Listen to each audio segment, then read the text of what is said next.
The JJDPA matters because it's critical for us to make sure we're investing in the lives of every young person. At the time I began doing juvenile justice reform work in the late 1970s, there were about 500,000 children held every year in adult jails and police lockups for some period of time. It was an enormous number of children locked in jails all over the country. There is a vast difference between the juvenile side of things and the adult side of things.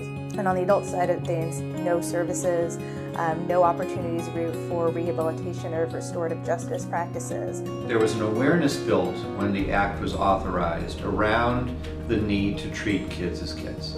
You know, that the idea that they should be not put into adult jails, that they should be kept separated from adult offenders, that we should be thinking twice before locking up a kid who's running away, or they're likely running away from something rather than to something.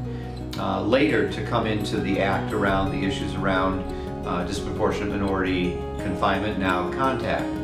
I think these were reminders to us that there was an overarching set of values and principles that we needed to pay attention to. Using those core requirements really does give us the leverage when you have folks who don't want to do the right thing because it's the right thing. Yeah, the JJDPA matters because no individual state can do what the federal government does on this, and the federal government, with even a relatively small amount of money, can really change the way states do juvenile justice, and we really do need reforms in our juvenile justice system.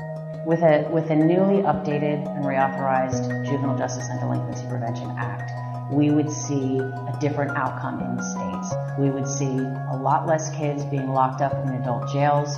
We would see children getting access to effective rehabilitative programs, particularly programs in the community that can effectively serve young people. We would see family members having contact with the justice system because their children are in the system, playing a leadership role in ensuring that the JJDPA is fully implemented in the states. And we would see young people experiencing a much different justice system than they do today.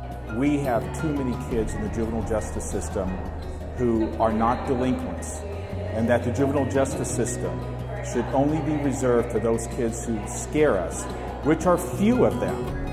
And we are over-criminalizing juvenile behavior, things that I did as a child, things that many people in that audience today did as a child. This is a big issue of importance. It affects hundreds of thousands of kids a year, maybe even millions. And Congress needs to get serious about it.